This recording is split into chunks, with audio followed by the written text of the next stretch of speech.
இந்த குறும்படம் வந்து 27th வந்து ட்ரீம் வாரியர் பிக்சர்ஸ் முதல் பரிசு வென்றது. அதனுடைய ஃபண்டும் அப்புறம் ராஜமுருகன் சாரோட கோ ப்ரொடக்ஷனும் சேர்ந்து இந்த படம் எடுத்தாங்க. ஸோ எடுத்துட்டு இந்த படம் ஒரு வருஷத்துக்கு முழுக்க திரைப்பட விழாக்களுக்குள்ள போச்சு. அதுக்கப்புறம் கேரளாவில் சிறந்த ஸ்டேட் அவார்டு அந்த IDFSK வாங்குச்சு. அதுக்கப்புறம் அந்த படத்துக்கு உடைய விசிபிலிட்டி அதிகமாகிடுச்சு. இப்போ நாங்கள் எந்த இதுக்குமே நாங்கள் அடுத்து அனுப்பலை. பெஸ்ட் ஃபில்ம் வாங்கினால உலகம் முழுக்க இருக்க ஃபெஸ்டிவல்ஸ்லேருந்து எங்களுக்கு என்கொயரி வந்துகிட்டே இருந்தது. நிறையா இது அவங்களே கேட்டு வாங்கி போட்டுட்டாங்க. அதுக்கப்புறம் இந்த படத்தை கரெக்டாக கொண்டு சேர்க்கறதுக்கு ஒரு டைம் ஆச்சு. ஸோ அது வந்து ஏன்னா பொதுவாக இண்டிபெண்ட்டாக பண்ணுறது பெரிய ஸ்டார் காஸ்ட் இல்லாத படங்களுக்கு வந்து அது பெரிய சிக்கல். ஸோ OTTs ஒரு மூவி ட்ரை பண்ணோம். மூவி வந்து ரொம்ப லாங் லிஸ்ட் போயிட்டு இருந்தது. ஸோ இந்த படத்தை வந்து ஃபைனலாக இங்கே கொண்டு வந்து அதுவும் ட்ரீம் வாரியர்ஸ் மாதிரியான ஒரு பெரிய ப்ரொடக்ஷன் வந்து சப்போர்ட் பண்ணுறது, ஷோல்டர் பண்ணுறது வந்து it's a great thing actually. இது வந்து ஒரு படத்தை இன்னி வர உதவி இயக்குநர்களுக்கு இது ஒரு ரூட்டாக இருக்கும். ஸோ அதுக்கு வந்து I thank dream warriors team. பிகின் பிரகாஷ் சார்லேருந்து அவர் தான் இந்த ஒரு 3 வருஷத்துக்கு முன்னாடி இந்த படம் பார்த்துட்டாரு. அவர் அவார்ட்லாம் வாங்குறதுக்கு முன்னாடியே ஹி செட் லைக் அவருக்கு ரொம்ப பிடிச்சிருந்தது. Then Prabhu sir and then start with Alauddin, Guhan sir, அப்புறம் Krishna. I thank everybody to bring this to what you have done to Little Wings is really a great thing.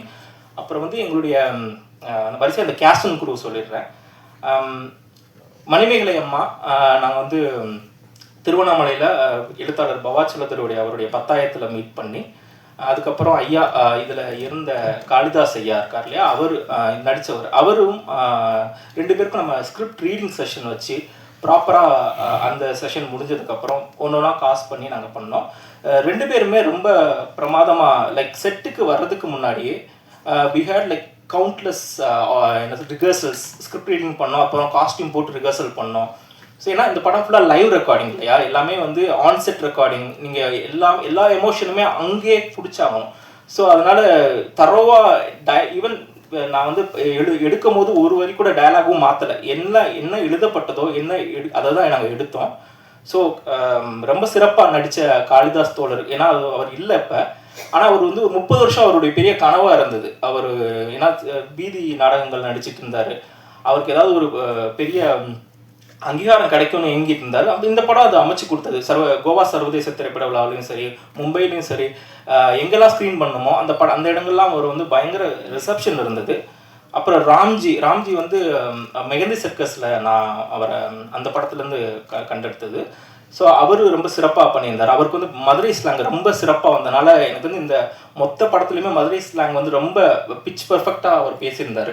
So அதுக்கு I thank Ramji sir for coming all the way from Madurai. அப்புறம் வந்து வரிசையாக production companies வந்து view finder, comrade talkies, Rajamurugan சாரோட production team, அவங்க வந்து இதுக்கு எல்லா விதத்துலேயும் சப்போர்ட் பண்ணாங்க, மீடியா லெவல்லையும் சரி எல்லா.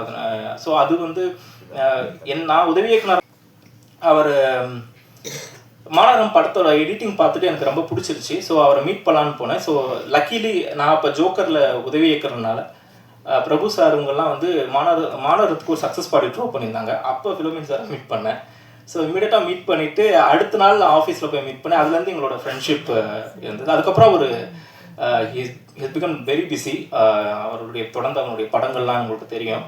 அப்படி இருந்தாலும் அவர் வந்து ஒரு ஷார்ட் ஃபிலிம் எடிட் பண்ணுறாருன்னா அதுக்கு வந்து அது வந்து அவர் ஃபிலிம் மேலே இருக்க பேஷன் தான். ஏன்னா நான் முதல்ல மீட் பண்ணும் போதே ஒரு ஷார்ட் ஃபிலிம்லாம் எனக்கு இந்த மாதிரி ஒன்று பண்ணலாம் அப்படிலாம் சொல்லிட்டு இருந்தார். ஸோ நான் படம் பண்ணும்போது நிச்சயம் எனக்கு ஹெல்ப் பண்ணுவார்னு நான் நம்பினேன். ஜஸ்ட் பெருசாலாம் ஒன்றும் பேசலை, லைக் ப்ரொஃபஷனலாக எதுவும் பேசலை. நாங்கள் வந்து ஜஸ்ட் ஸ்கிரிப்ட் கேட்டார், படித்தோடனே இதுக்குள்ளே 2-3 ஷார்ட்ஸோட விஷுவல்ஸ் மட்டும் பார்த்தாரு. அதுக்கப்புறம் எடிட் பண்ண சொல்லிட்டார். அதுலேருந்து அவங்க டீம் சந்தோஷ், சக்தி இவங்கெல்லாம் ரொம்ப சப்போர்ட்டிவாக. ஏன்னா ஒரு ஃபெஸ்டிவலுக்கு அனுப்பும்போது ஒரு வெர்ஷன் அனுப்பணும். அதுக்கப்புறம் சென்சார் பண்ணுச்சு, அனிமல் வெல்ஃபேர் போர்டு, நிறைய விஷயங்கள் வந்து ப்ளூரே அனுப்புறது, நேஷனல் அவார்டுக்கு சப்மிட் பண்ணுற எல்லா ப்ராசஸ்லுமே அவங்க நம்ம கூடயே இருந்தாங்க. ஸோ ஐ திங்க் அது நான் வந்து வாழ்நாள் ஃபுல்லாக I been very in depth to film in awesome studio. அதுக்கப்புறம் விஜய் வந்து ஆர்ட் டைரக்டர் இந்த படத்துக்கு. ஸோ அந்த இடத்துல அந்த லொக்கேஷனில் வந்து அந்த வால் டெக்ஸ்சர்ஸ் எல்லாம் அவர் தான் பண்ணது. நீங்கள் பார்த்தீங்கன்னா அந்த கறி அடித்த வால் அந்த அந்த படத்துக்கான பேலட்டுக்கு கரெக்டாக மேட்ச் ஆகிற மாதிரி. ஸோ அந்த விஷயங்கள், அப்புறம் அந்த முட்டையில் இருக்க இது இருக்கு இல்லையா, அது வந்து உண்மையான கோழி இல்லை, அவர் பண்ணது தான். ஸோ அந்த விஷயம் பண்ணது. ஸோ நிறைய ஸ்பெசிஃபிக்காக சின்ன பட்ஜெட்டாக இருந்தாலுமே is done a fabulous job. த்ரூஅவுட்டாக சின்ன க்ரூ தான். நாங்கள் ரொம்ப காட்டுக்குள்ளே ஷூட் பண்ணோம். ஐ மீன் அந்த காட்டு மாடுகள்லாம் வர்ற பகுதி, ஃபாரஸ்ட் பெர்மிஷன் இல்லை, எல்லாத்துலேயுமே நாங்கள் தாண்டி அதை பண்ணதுக்கு ஐ மீன் விஜயோட சப்போர்ட் ரொம்ப முக்கியம். ஏன்னா ஒரு பொருள் வாங்கணும்னா உள்ளே வெளியூரில் போய் வாங்கிட்டு வரணும். ஸோ அந்த இதெல்லாம் அந்த சேலஞ்சஸ்லாம் பென் த்ரூ. ஏன்னா அவர் வேறு அசிஸ்டன்ஸ்லாம் யாருமே இல்லை, அவரே ஆர்ட் டைரக்டர், அவரே ஆர்ட் அசிஸ்டண்ட்டு, அவரே எல்லாமே பண்ணிட்டு இருந்தார். அண்ட் தென் சந்தோஷ் தயாநிதி, ஐ மீன் ராகவ் வந்து இந்த படத்தோட லைவ் ரெக்கார்டிஸ்ட்டு, சிங் சவுண்டு. ஸோ ரொம்ப ஸ்பெசிஃபிக்காக இப்போ ஒரு உதாரணத்துக்கு சிங் சவுண்ட் பண்ணும்போது தூரத்தில் இப்போ இந்த கதை உலகத்துக்கு சம்மந்தமில்லாத சவுண்டு பிக் ஆயிடுச்சுன்னு வச்சுக்கோங்களேன், நம்ம ரீடேக் போக வேண்டியது இருக்கும். இப்போ உதாரணத்துக்கு வந்து நாங்கள் பண்ணிகிட்டு இருக்கும்போது பின்னாடி மாடு அந்த பெல்லெல்லாம் வந்துகிட்டே இருக்கும். ஸோ மாடு போகிறதுக்காக வெயிட் பண்ணிகிட்டே இருக்கணும். ஸோ ஒரு டேக் வந்து ஜஸ்ட் நாட் விஷுவலுக்கு மட்டும் ஓகே ஆகக்கூடாது, சவுண்டுக்கும் அது ஓகே ஆகணும். ஸோ அதனால் அந்த சேலஞ்சஸ் இருந்தது. ராகவ் அதை ஈஸியாக ஹேண்டில் பண்ணார். அண்ட் தென் சந்தோஷ் தயாநிதி போஸ்டில். ஸோ ராஜமுருகன் சார் மூலமாக தான் இந்த குரூ எல்லாமே நமக்கு அமையுது. சந்தோஷ் வந்து ரமன் சாரோட அசிஸ்டண்ட்டு. ஸோ அவர் வந்து இப்போ பறந்து இப்போ ராம் சாரோட கொலாபரேட் பண்ணிகிட்ருக்காரு. So is done a very good job. ரொம்ப பொறுமையாக உட்காந்து நிறைய அந்த படத்துக்காக லைவ்லாம் கொஞ்சம் எடுத்திருக்கோம் நம்ம. ஸோ ஒரு சின்ன பட்ஜெட் படம் தான். ரொம்ப என்ன சொல்கிறது, இன்ஸ்ட்ருமெண்டலாக சரி, ப்ரோக்ராம்டு மியூசிக்காக இல்லாமல் அதே சமயத்தில் ப்ரோக்ராம் மாதிரியும் தெரியக்கூடாது, நிறையா இன்ஸ்ட்ருமெண்ட் நாங்கள் லைவாக எடுத்திருக்கோம். வித்தின் மாதிரி ஒரு ஷூ ஸ்ட்ரிங் பட்ஜெட்டில் பண்ணார் அவர். And then Suren Koothan sound designers, அவங்க வரல, அவங்க வேறு ரெக்கார்டிங்கில் இருக்காங்க. ஸோ கேஸ்ட் அண்ட் க்ரூ வந்து இந்த மாதிரி டீம் இருந்தால் தான் நம்ம இந்த மாதிரி படம் பண்ண முடியும். ஸோ இந்த மாதிரி விஷனை எக்ஸிக்யூட் பண்ணுறதுக்கு நம்ம கூட இருக்கணும். அப்புறம் கலரிஸ்ட், இந்த படம் இந்த மாதிரி கலரிஸ்ட் வந்து ரங்கா சார் இங்கே தான் இருக்கார். ஸோ அவர் பெரிய பெரிய படங்களுக்குலாம் வந்து எங்கள் டைரக்டரோட குக்கு படத்துக்கு அவர் தான் கலரிஸ்ட்டு. ஸோ அதனால் எல்லாமே கூடி வந்தது. அதே போல் ரொம்ப ஏன்னா ஜோக்கருக்கு தேசிய விருது வாங்கும்போது நான் ராஜமோகன் சார் கூட தான் இருந்தேன், திருவண்ணாமலையில் தான் இருந்தேன். அந்த அறிவிப்பு வந்தபோது எனக்கு அந்த நாள் எப்படி இருந்ததுன்னு எனக்கு தெரியும். இதே பிரசாத்தில் தான் வந்து அதுக்கு வந்து ஒரு ப்ரெஸ் மீட் நடந்தது. அதுக்கப்புறம் அதுவும் ட்ரீம் வாரியர்ஸோட ப்ரொடக்ஷன். இப்போ என்னோட படத்துக்கும் தேசிய விருது, ட்ரீம் வாரியர்ஸ் வந்து ரிலீஸ் பண்ணுறது ஒரு பெரிய ஒரு பேட்டர்னாக பார்க்குறேன் இது. ஸோ அதனால் ஐ திங்க் நம்மளோட ஃப்யூச்சர் ப்ராஸ்பெக்ட்டுக்கும் ட்ரீம் வாரியர்ஸ் டோர்ஸ் எப்பயுமே ஓப்பன்னு I hope. So and then பார்க்குறேன் உங்களோட சேர்ந்து தான் நான் இது செகண்ட் டைம் பார்த்துட்டு. ஸோ காளிதாஸ் ஐயா வந்து அந்த கேரக்டர் வந்து அந்த சேவல் மேலே ஒரு ஏன்னா கஞ்சி சாதமே சாப்பிட்டுக்கிட்டு இருக்கவங்களுக்கு அந்த கறி சோறு சாப்பிடணும்னு ஒரு ஆசை இருக்கும். ஸோ அந்த சேவலை எப்படியாவது அடிக்கணும்னு நினச்சாரு, முடியல, கடைசியில் முடித்தார். ஆனால் அவரும் முடிச்சிட்டுக்காரு. ஸோ அந்த சனிக்கிழமை போனதுனால அந்த சேவலை எடுத்துகிட்டு போயிடுவாங்க. ஸோ அந்த சோல் வந்து அந்த சேவலோடு போகிற ஒரு விஷயம் இருக்கு இல்லையா, அது ரொம்ப மனசை வந்து பாதிக்குது. ஒரு ஆத்மா வந்து அந்த கோழி கொண்டு போயிடுச்சு அப்படின்ற ஒரு இது இருக்குது. இன்னொன்று அந்த ஆர்ட் டைரக்டர் வந்து அந்த ஒரு கோழி குஞ்சு வந்து இயற்கையாகவே இல்லாமல் செயற்கையாக பண்ணார். அந்த முட்டைக்குள்ளே ஒரு கோழிக்குள்ளலாம் வச்சு அதுக்கு எவ்வளோ வேலை பண்ணாங்கன்றது. ஏன்னா 4 days பிளான் பண்ணுது, ஆனால் 6 days ஆயிடுச்சு. ஏன்னா இந்த சவுண்டு ஆர்ட்டு எல்லாமே டைம் எடுத்து 6 days ஆயிடுச்சு. அதுக்கப்புறம் அந்த கோழி குஞ்சு கத்துறது, அதாவது வாழ்க்கையே போனதுக்கப்புறம் ஒரு சந்தோஷம் வரும் இல்லையா, அந்த விஷயங்கள்லாம் வந்து எனக்கு நான் பார்வையாளராக பார்க்கும்போது எனக்கு வந்து ரொம்ப நெகிழ்வாக இருக்குது அந்த விஷயங்கள்லாம். கதை வந்து இது ரிகர்சல்லாம் பண்ணி பார்த்துட்டு எனக்கு கதை ஃபோனில் தான் சொன்னார் நவீன். எனக்கு அப்பயே நான் அப்படி ரொம்ப ஓகே சொல்லிட்டேன் நான். ஸோ ரிகர்சலுக்கு டைம் எடுத்தோம். எல்லாருமே அந்த ரிகர்சலுக்கே கொஞ்சம் சிரமப்பட்டு தான், ஏன்னா பஸ்ஸு கிடையாது சில சமயம் திருவண்ணாமலையில் கொரோனா காலத்தில். அதெல்லாம் சிரமப்பட்டு தான் 4 நாள் வந்து ரிகர்சல் எடுத்தோம் நாங்கள். ஸோ இதில் வேலை பண்ண எல்லாருமே வந்து ஹார்ட் ஒர்க் பண்ணாங்க செட்டில். ஸோ அது எல்லோரும் இருந்தவங்களுக்கு எல்லாருக்கும் தெரியும். ஸோ எனக்கு ரொம்ப ஹாப்பியாக இருக்குது இந்த கதையில் வந்து எனக்கும் இந்த கதை பாத்திரத்தை நான் நடிச்சிருக்கேன்னு. நான் பார்வையால் தான் பார்க்குறேன், என்ன நான் பார்க்கல. ஸோ அந்த கேரக்டர் இவ்வளோ வெயிட்டாக இருக்குது அப்படின்னு சொல்லிட்டு. ஸோ தேங்க்ஸ் நவீன், ரொம்ப தேங்க்ஸ். ஒர்க் பண்ண அனைவருக்கும் நன்றி நன்றி நன்றி, பார்வையாளருக்கும் நன்றி. தேங்க்யூ. தேங்க்யூ வெரி மச் அம்மா. அடுத்ததாக மெஹந்தி சர்க்கஸில் ஆரம்பித்து இப்போ வரைக்குமே தொடர்ந்து நமக்கு வந்து ஒரு நேட்டிவ்லி கனெக்டட் கதாபாத்திரங்கள தன்னுடைய பர்ஃபார்மன்ஸ் மூலமாக இருக்கணும் அப்படின்னு இவருடைய பெயர் நிச்சயமாக அது படவரிசைகளில் இருக்கும்னு நான் நம்புகிறேன். ஸோ மதுரை ராம்ஜி அவர்கள், what you have to say, over to you.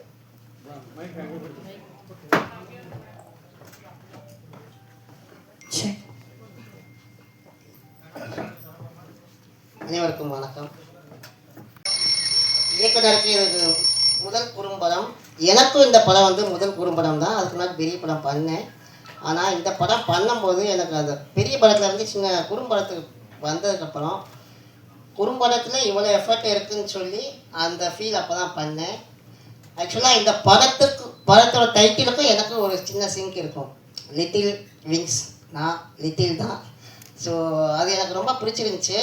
அதை நான் இயக்குனர்கிட்ட சொல்லவே இல்லை. என்னோடய யூடியூப் சேனல் நேமும் லிட்டில் மேன் ஷோ தான் வச்சுருக்கேன். ஸோ எல்லோரும் சொல்லுவாங்க, நார்மலாக இருக்கிறவங்க என்னை பார்த்தா எல்லாருமே கேலி கிண்டல் தான் பண்ணுவாங்க. நிறையா பேர் கேட்டாங்க, ஏன் உன்னோட பேர் இந்த சப்நேம் அதாவது லிட்டில் மேன் தான் வச்சுருந்தேன். நான் அதில் குள்ளமான மனுஷன் சொல்லி தான் என்ன கிண்டல் பண்ணாங்க. அதையே என்னோட அடமொழியாக வச்சேன். அதே மாதிரி சார் அந்த லிட்டில் விங்ஸுங்கிற நேமும் எனக்கு அதை பார்க்கும்போது ஒரு அளவு சிங்க் ஆச்சு. என்னுடைய முதல் குறும்படமும் இயக்குனரோட முதல் படமும் இதுதான். ஃபர்ஸ்ட்லேயே நேஷ்னல் அவார்டு வாங்கிச்சு. ரொம்ப சந்தோஷம். என்னோடய குடும்பத்தில் எல்லாருமே ரொம்ப சந்தோஷப்பட்டாங்க. அதாவது நான் பெரிய படம் பண்ணப்போ கூட அவங்க அவ்வளோ சந்தோஷப்படலை. என்னுடைய முதல் குறும்படம் ஃபஸ்ட்டு பண்ணும்போது அவார்டு வாங்கியிருக்குன்னு சொல்லவுமே அவ்வளோ சந்தோஷப்பட்டாங்க. ரொம்ப நன்றி நவீன் சார் மற்றும் இயக்குனர் ராஜமுருகன் சார் அவங்களுக்கும் எல்லாத்துக்கும். இந்த டீமில் எல்லாருமே அவ்வளோ எஃபர்ட் அவ்வளோ ஹார்ட் ஒர்க் பண்ணாங்க. ஏன்னா நான் பெரிய படத்தில் பண்ணப்போ கூட எனக்கு வந்து இந்த ஃபஸ்ட்டு ரிஹர்சல்லாம் எதுவுமே கிடையாது, பண்ணதில்லை, அந்த எக்ஸ்பீரியன்ஸே கிடையாது. ஆனால் ஒரு படம்னா இப்படி தான் இருக்கும், இப்படி தான் பண்ணணும், இப்படி தான் இருக்கும்னு சொல்லி ரிஹர்சலுக்கும் என்னை கூப்பிட்டு வந்து பாருங்கள், எல்லாம் பண்ணுங்கள், நீங்களும் ட்ரைனிங் எடுங்கன்னு சொல்லி ஃபஸ்ட்டு 4 days ரிஹர்சல் பண்ணி திருவண்ணாமலையில் அதுக்கப்புறம் போய் ஷூட் பண்ணால் அங்கே ரொம்ப சேலஞ்சிங்காக இருந்துச்சு எல்லாமே. ஏன்னா அந்த காடுனால மழை திடீர்னு வெயில் அடிக்கும், எல்லாம் ரெடியாக இருக்கும், பார்த்தா கிளைமேட் உள்ளே போயிடும். அந்த சீன் பார்த்துப்பீங்க, வீட்டுக்குள்ளே இருக்கிற சீன்லாம் இருட்டுக்குள்ளே இருக்கிற மாதிரி தான் இருக்கும். ஸோ திடீர்னு பார்த்தா வெளிச்சம் ஓவராக இருக்கும், திடீர்னு இதாக இருக்கும். அது ரொம்ப கஷ்டப்பட்டு எடுத்தோம். இதை விட ரொம்ப கஷ்டமான என்ன விஷயம்னா அந்த கோழியை வச்சு அதை மெயின்டைன் பண்ணி மேட்சிங் பண்ணி எடுத்தார். நம்ம நடிச்சிடலாம், கோழி நடிக்க சொல்ல முடியாது. ஸோ அது வர மாதிரி போகிற மாதிரி கரெக்டாக செட் பண்ணி இயக்குனர் நல்லா அருமையாக பண்ணியிருந்தாங்க. நான் உட்காந்து ஷூட்டில் அந்த 6 days உட்காந்து அவங்க கூட உட்காந்து நான் பார்த்து தான் இருந்தேன். அவ்வளோ அருமையாக பண்ணியிருந்தாங்க. ரொம்ப நன்றி. Dream warriors next level sir எடுத்துருக்காங்க. ஸோ ரொம்ப சந்தோஷம். படம் ரிலீஸ் ஆனதுக்கப்புறம் மிகப்பெரிய வெற்றி அடையணும்னு நான் எல்லாத்தையும் கேட்டுக்கிறேன். தேங்க்யூ. ராஜமுருகன் சார் அண்ட் ஸ்டேஜில் இருக்க எல்லாருமே. நவீனை வந்து நான் ராஜமுருகன் சார் மூலயமா தான் பார்த்தேன். ராஜமுருகன் சாரில் ஒர்க் பண்ணணுன்னு ரொம்ப நாள் ட்ரை பண்ணிகிட்டு இருந்தேன். ஸோ ஃபஸ்ட் வந்து அவங்க அசிஸ்டண்ட்டை மீட் பண்ண வச்சார். Then this whole project happened. Naveen வந்து ஒரு extremely talented friend of mind. First டேரக்டராக மீட் பண்ணேன், இப்போ ஃப்ரெண்ட்ஸ் ஆனோம். அவர்கிட்ட நான் அடிக்கடி மீட் பண்ணணும்னு ஆசைப்படுவேன். ஏன்னா அவர் வந்து ஏதாச்சும் ஒரு ஸ்டோரி சொல்வார், இன்ட்ரெஸ்டிங்காக இருக்கும். நம்ம அதை பண்ணுறோமோ இல்லையோ, லைக் இதை இப்படி பண்ணலாம், இது படமாக பண்ணும்போது இந்த மாதிரி ஸ்கோர் பண்ணலாம், இந்த ஆர்கெஸ்ட்ரா அப்ரோச் பண்ணலாம், இந்த மாதிரி மியூசிக் அப்ரோச் பண்ணலான்னு சொல்லிட்டு வீல் சும்மா have a discussion, we'll manifest a lot. So அந்த மாதிரி தான் லிட்டில் விங்ஸும் ஸ்டார்ட் ஆச்சு. லிட்டில் விங்ஸ் வந்து என்னோடய கெரியரில் நான் ஸ்டார்ட் பண்ணும் போது ஒரு டெப்த்தான மூவி ஒர்க் பண்ணால் தான் ஒரு மியூசிக் டைரக்டருக்கு நல்ல நேம் கிடைக்கும். ஸோ நான் இதை வந்து ஷார்ட் ஃபிலிமாக பார்க்கவே இல்லை. நான் வந்து இது ஒரு நல்ல கண்டென்ட்டாக தான் பார்த்தேன். இது என்ன வந்து ப்ரூவ் பண்ணிக்க ஒரு சான்ஸாக இருக்கும்னு நினச்சி தான் I started working on this film. Naveen வந்து இப்போ ரொம்ப ப்ரெஷர்லாம் பண்ண மாட்டார். ஹீ வில் ஜஸ்ட் சே இது எப்படி ட்ரீட் பண்ணலாம் நீங்கள் சொல்லுங்கள், தென் நான் அதை கேட்குறேன், எனக்கு ஒர்க் அவுட் ஆச்சுன்னா நம்ம அதை வச்சுக்கலாம்னு சொல்லி. ஸோ நிறைய ஐடியாஸ் ட்ரை பண்ணோம். ஸோ ஃபிலிம் ரூட்டடாக இருக்குது. நம்ம ஏன் வந்து ஒரு வெஸ்டர்ன் கிளாசிக்கலாக ஸ்கோர் போகக்கூடாது அப்படின்னு சொல்லி அப்ரோச் பண்ணது தான் இந்த whole idea of little wings. Plus அந்த லிட்டில் விங்ஸில் ஒர்க் பண்ண எல்லாருமே நமக்கு மியூசிக் பண்ண ரொம்ப இன்ஸ்பயர் பண்ணாங்க. ஆக்ட் பண்ணவங்களாக இருக்கட்டும், camera and sound effects and every department. So எனக்கு ஆக்சுவலி வேலை கம்மியாக தான் இருந்தது, ஏன்னா எல்லாமே நீட்டாக இருந்தது. So again I want to thank everybody. Naveen வந்து சீக்கிரமாக he will be one of the biggest directors in இந்தியான்ற ஒரு கான்ஃபிடன்ஸ் எனக்கு எப்பவுமே இருந்துட்டு. Waiting for the time. Thank you. Naveen வந்து ஒரு ஷார்ட் ஃபிலிம் பண்ணணும்னு வந்தார். வந்து நிறைய படம் எனக்கு பிடிச்சது. நம்ம ஷார்ட் ஃபிலிம் 4 முன்னாடி டைம்லாம் பண்ணோம் ஃப்ரெண்ட்ஸ் கிட்ட. மொத்தம் ஒரு 10 பண்ணிட்டோம் வச்சுங்களேன். கேமரா வேண்டியது ரெண்ட்டுக்கு எடுத்துருவோம். ரெண்ட்னா ஃப்ரீயாக தான் எடுத்துப்போம். ஸோ மிஞ்சி போனால் 25,000 1 லட்சத்தில் ஒரு ஷார்ட் ஃபிலிம் எடுப்போம். நவீன் கேட்கும் பட்ஜெட் எவ்வளோ? 30 லட்சமா? நான் வாழ்க்கையில் அதிகமான ப்ரொடக்ஷனில் பண்ண ஒரு ஷார்ட் ஃபிலிம்னா இதுதான். அப்போது நவீன் சொல்லும்போது இது இல்லை, இது வந்து ஃபெஸ்டிவலுக்கு அனுப்புகிற மோட் ஆஃப். நான் பண்ணது எதுவுமே ஃபெஸ்டிவல் கிடையாது. நாளைக்கு டைமில் பண்ணுறது எல்லாமே அந்த ஷோ பண்ணது தான் நான் பண்ணது. ஒரு சந்துரும் அவனுக்கு மட்டும் தான் பண்ணது. ஸோ அப்போ கேட்கும்போது என்னோடய குவாலிட்டி வந்து ஃபிலிம் குவாலிட்டி இருக்கணும், மேக்கிங் ஸ்ட்ரக்சர் எல்லாமே எனக்கு ஃபிலிமோட ஸ்ட்ரக்சர் தான் இருக்கணும் அப்படின்னாரு. ஸோ ரொம்ப சந்தோஷம் நவீன். ப்ரொடியூசர் எனக்கு திலானி அர்த்தம். அவங்க கோடி கும்பிட்டு கூப்பிட்டுருங்க. வாழ்க்கையில் 30 லட்சம் போட்டு ஒரு ஷார்ட் ஃபிலிம் எடுத்து இருக்க பெரிய மனசு அவங்களுக்கு தான். ஸோ என்ன வாழ்க்கையில் யாரும் அவ்வளோ காசு கொடுக்கல ஷார்ட் ஃபிலிமுக்கு அப்படின்னு சொல்லும்போது இன்னொன்று எனக்கு ரொம்ப பிடிச்சது. அதுக்கப்புறம் எனக்கு சேலஞ்சிங்காக இருந்தது லைவ் சவுண்ட். எதுவும் நான் பண்ணதே இல்லை. நான் பண்ணுற படங்களாக இருக்கட்டும், ஷார்ட் ஃபிலிமாக இருக்கட்டும், எதுவும் லைவ் சென்ட் பண்ணதே இல்லை, ஆடுக்கும் சரி. ஸோ இது லைவ் சென்ட் போடுறதுனால எனக்கு இன்ட்ரெஸ்டிங்காக இருந்தது. லைவ் சென்ட் பண்ணிங்கன்னா அப்படின்னா ஸ்கிரிப்ட் அது முன்னாடி கொடுத்துருந்தாரு. ஆனால் லைவ் சொன்னால் வித்தவுட் ஸ்கிரிப்ட்லேயே நீ லாக் பண்ணி எந்த டைலாகும் அதுக்கப்புறமா கரெக்ஷனே பண்ண முடியாது. ஸோ அந்த மாதிரி ஒரு இன்ட்ரெஸ்டிங் ஒர்க் எனக்கு ஒர்க் பண்ணலான்னு தோணுச்சு. ஸோ அப்புறம் நீங்கள் என்ன கொடுக்குறீங்களோ நவீன் பண்ணிடுங்க, நான் இதை பண்ணுறேன், நான் உங்களுக்காக நான் பண்ணி கொடுக்குறேன் அப்படின்னு ஒவ்வொரு டைம் வரும்போது ஏதோ ஒரு கதை சொல்கிறது. ஸோ அந்த மாதிரி தான் நவீனோட நட்பு எனக்கு இருந்தது. ஸோ இந்த கதையை படிக்கும்போது எனக்கு வந்து எனக்கோட கிராமங்கள், நான் இருந்த வில்லேஜில் தான் வளர்ந்தது, எனக்கு அதுதான் ஞாபகம் இருந்தது. நான் ஸ்கூல் படிக்கும்போது எங்கள் அம்மா கோழிக்கொடை வச்சுப்பாங்க. கோழி நிறையா வளர்ப்பாங்க, அம்மாச்சிலாம் வளர்ப்பாங்க. சாயங்காலம் 6 மணிக்கெலாம் அடைக்கிற பொறுப்பு எனக்கு இருக்கும். நம்ம விளையாண்டுட்டு லேட்டாக போய் அடைச்சோன்னா அன்றைக்கி விழுவும் அடி. நீ 6 மணிக்கு கோழி போனால் ஏதாவது நாய்க்கு பிடிச்சிட்டீங்கன்னா தர போகிறோமாங்க. சரி ஒரு நாள் வருமா இவ்வளோ தான் அடைக்கிறேன், ஏமா கோழிலாம் சமைச்சு தர மாட்டேங்க. கோழி சமைச்சேன்னா 2 ஆப்ஷன் தானே, எவனாவது சொந்தக்கார மாமா மச்சம் வரணும், இல்லை ஏதாவது நல்ல நாள் பெரிய நாள் தான் கோழி வெட்டுவாங்க. மற்றபடி எதுவுமே கோழியே நான்வெஜ்ங்கிறது கம்மியாக தான் இருக்கும். அந்த மாதிரி எனக்கு அந்த ஞாபகங்கள்லாம் எனக்கு வந்துச்சு இந்த ஸ்கிரிப்ட் படிக்கும்போது. ஸோ அந்த ஞாபகங்கள் கிராமங்கள் இருக்கும்போது அந்த ஹஸ்பண்ட் ஒய்ஃப்குள்ளே இருக்கிற நவீன் சொன்ன மாதிரி அந்த இது நிறையா பார்த்துருக்கேன் நான். அதெல்லாம் என் கண் முன்னே வந்ததுனால எனக்கு ரொம்ப பிடிச்சிச்சு இந்த ஸ்கிரிப்ட். ஸோ அதனால் அந்த போது பண்ணும்போது இன்ட்ரெஸ்டிங்காக இருந்தது. ஸோ அதெல்லாம் இருக்கும்போது நம்மளுக்கு ஒரு ஃபீல் இருக்கும்ல, சரி நல்லா இருக்குது அப்படின்னு சொல்லி பண்ணது தான் அந்த ஷார்ட் ஃபிலிம். எனக்கு ஒரு லேர்னிங் ப்ராசஸ் தான் லைவ் சவுண்டு இருக்கிறதுனால. ஸோ அது இல்லாமல் அந்த ஃபெஸ்டிவலுக்கு எனக்கு போது ஒவ்வொரு டைம் ஒரு கட் மாறிக்கிட்டே இருக்கும். ஸோ அது ஒரு எப்படின்னா நம்மள ஒரு டியூன் பண்ணோம், பொறுமையாக இன்னும் டியூன் பண்ணோம். இந்த ஃபெஸ்டிவல் அனுப்பும்போது தான் ஒவ்வொரு ஃபெஸ்டிவல் முடிஞ்சு ஃபிலோ கொஞ்சம் கரெக்ஷன் பண்ணி வேறு ஒரு டைப்பில் அனுப்பலாமா. ஸோ அது லேர்னிங் தான் எனக்கு ஒரு எக்ஸ்பீரியன்ஸ் வச்சுக்கலாம் அந்த ஷார்ட் ஃபிலிம். ஸோ அந்த எக்ஸ்பீரியன்ஸ் கொடுத்த நவீனுக்கு ரொம்ப நன்றி. ஸோ அதுக்கப்புறம் ட்ரீம் வாரியர் ரீசெண்டாக ஒரு 2-3 மந்த்ஸ் முன்னாடி ட்ரீம் வாரியர் இது வாங்குறாங்க. ஒரு டீசர் மாதிரி பண்ணிக்கலாம். ஓகே நவீன் பண்ணிக்கலாம் நவீன். ஸோ நல்லபடியாக ரிலீஸ் ஆகுதுன்னா ரொம்ப சந்தோஷம். ரொம்ப நாள் கழித்து ரிலீஸ் ஆகுது. So end of the day dream warrior சேனலில் வரதுல ரொம்ப சந்தோஷமாக இருக்குது. அண்டு இதை உங்களுக்கு பிடிச்சா உங்களுக்கு கண்டிப்பாக பிடிக்கும்னு நினைக்கிறேன். ஸோ நீங்கள் எழுதி இதை எவ்வளோ தூரம் மக்களுக்கு ஆடியன்ஸ்க்கு கொண்டு சேர்ப்பீங்க நம்புகிறேன். நன்றி, வணக்கம். ஏன்னா நவீனுடைய ஒரு படம் வந்து இந்த இடத்துக்கு வருது, அதில் ட்ரீம் வாரியர்ஸ் இணைந்து இருக்கிறது அப்படிங்கிறது அவனே சொன்ன மாதிரி எப்போது ஜோக்கர் டைமில் என்ன மாதிரியான ஒரு உணர்வு ஏற்பட்டதோ அதே உணர்வு திரும்பவும் கிடச்சிருக்கு. அதனால் தேங்க்யூ வெரி மச். நவீனை என்கிட்ட சேர்த்து விட்டது வந்து பவா செல்லத்துறை சார். அவர் வந்து ஒரு தடவை ஃபோன் பண்ணார், நவீன் ஒரு பையன் இருக்கான், அவனை ஒரு முக்கியமான டைரக்டர்கிட்ட சேர்க்கறதுக்காக ரொம்ப ட்ரை பண்ணேன். அவன் உலக சினிமா பற்றி நிறைய பேசினதுனால ஒரு உரையில் ஒரு கத்தி தான் இருக்கணும் அப்படின்னு அந்த டைரக்டர் சேர்த்துக்க மாட்டேன்ட்டாரு. அதனால் அவன் கொஞ்சம் விரக்தியாக இருக்கான், நீங்கள் சேர்த்துக்குங்களேன் அப்படின்னாரு. இந்த ரிஜெக்ட் பீஸ் எல்லாம் என்கிட்டயே தள்ளுறது தான் உங்கள் வேலையா அப்படின்னு சொல்லிட்டு நான் சேர்த்துக்கல. இப்போ நான் வந்து அசிஸ்டன்ஸ்லாம் சேர்த்துட்டேன் சார், இடம் இல்லையே அப்படின்னு. நீங்கள் வாங்க இப்போ எங்கே போகிறீங்க அப்படின்னாரு. தருமபுரி ஷூட்டிங் போகிறேன். ஆந்திவே வாங்க, திருவண்ணாமலையில் வந்து லக்கேஜ் மாதிரி அவனை எடுத்துகிட்டு போயிடுங்க அப்படி சொன்னார்.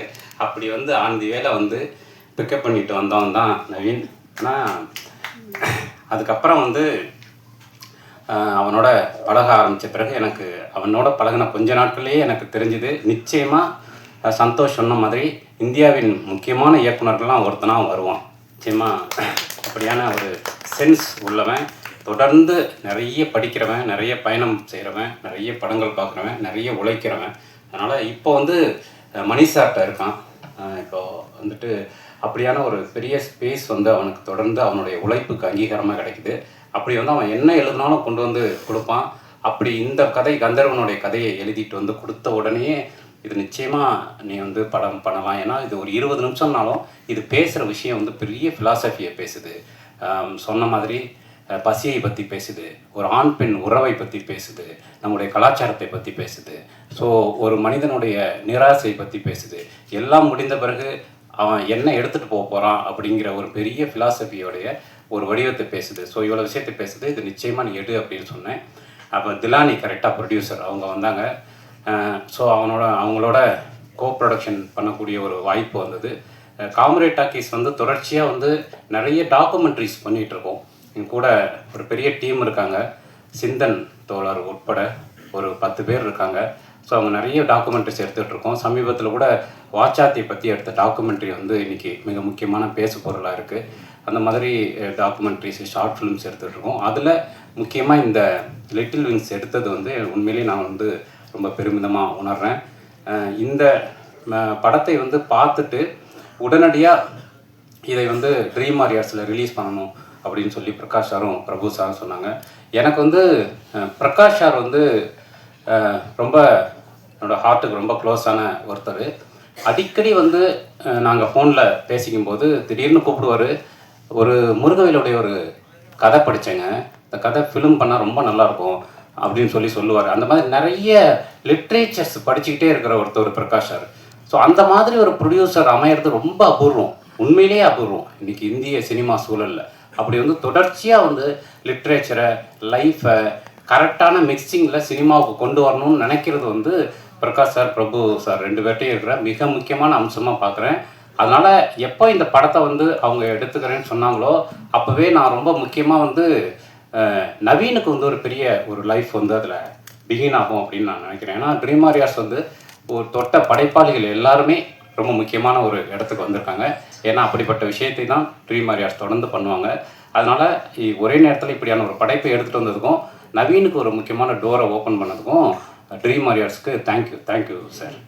ஸோ இப்படியான சூழலில் இந்த மாதிரி ஆனால் ஒரு இன்றைக்கி வந்து குளோபலைசேஷனுடைய ஒரு பெரிய ஸ்பேஸில் இன்றைக்கி உலகம் இருக்குது. இன்றைக்கி ஷார்ட் ஃபிலிம்ஸ், வெப் சீரிஸு, திரைப்படம், ஒரிஜினல் கண்டென்ட் அப்படின்னு என்ன வடிவத்தில் வந்தாலும் அது உலகம் முழுவதும் போவதற்கான ஒரு ஸ்பேஸ் வந்து இன்றைக்கி உருவாகிருக்கு. அப்படி இந்த மாதிரியான புதிய சிந்தனைகள் இன்னும் நிறைய வரணும். சந்தோஷோடைய இசை ஒரு சூப்பரான மியூசிஷியன். நான் வந்து அவரை போய் ஸ்டுடியோவில் பார்த்தப்போ அவ்வளோ கிளாரிட்டியான மியூசிக். நிச்சயமாக சினிமாவில் உங்களுக்கு பெரிய இடம் உண்டு. அதே மாதிரி இந்த படத்தில் நடித்த அத்தனை பேரும் ஒரு அபாரமான நடிப்பை கொடுத்துருந்தாங்க. கேமராமேனு ஃபிலோ வந்து அதுதான், அவர் வந்து ஒரு படைப்பை மட்டும்தான் பார்ப்பார், சின்னது பெருசு அப்படிலாம் இல்லாமல் இன்றைக்கி இந்தியாவின் மிகப்பெரிய பட்ஜெட்டில் உருவாகக்கூடிய படங்களை செய்து கொண்டிருக்கிறவர் இந்த மாதிரியான குறும்படங்களிலும் தன்னுடைய கவனத்தை செலுத்தி புதிய படைப்பாளிகளுக்கான ஒரு ஸ்பேஸாக அவருடைய ஆஃபீஸ் இருக்குது. அவரோட ஆஃபீஸ்க்கு போனால் ஒரு பெரிய ஃபேக்ட்ரி மாதிரி இயங்கிட்டு இருக்கும். எந்த ரூமில் எது நடக்குதுன்னே தெரியாது. திடீர்னு நான் போய் கதவை திறப்பேன், அங்கே வந்து கூலி ஷூட்டிங் போயிட்டுருக்கும், எடிட்டிங் போயிட்டுருக்கும். இன்னொரு கதவை திறந்தால் விஜய்க்கு வந்து ஃபைனல் கட்டு பார்த்துட்டு இருப்பார். அதில் நமக்கும் ஓரமாக ஒரு இடம் இருக்குது அப்படிங்கிறது வந்து மிகச்சிறப்பான விஷயம். அது மாதிரி இந்த மாதிரியான படைப்பாளிகளுக்கு அவர்கிட்ட எப்போவுமே ஒரு இடம் உண்டு. ஃபிலோ வந்து ரெக்கமெண்ட் பண்ணிகிட்டே இருப்பார் யாருக்காவது ஃபோன் பண்ணி. அப்படியான ஒரு நல்ல மனசுக்காரர். ஸோ இப்படி ராம்ஜி அவரை வந்து மெஹந்தி சர்க்கஸ்லேருந்து பார்க்குறேன். இப்படியான அழகான நல்ல படைப்பாளிகளுக்கும் நடிகர்களுக்கும் எப்போதும் ஒரு மேடையாக இந்த ட்ரீம் வாரியர்ஸ் இருக்கும்னு நான் நம்புகிறேன்.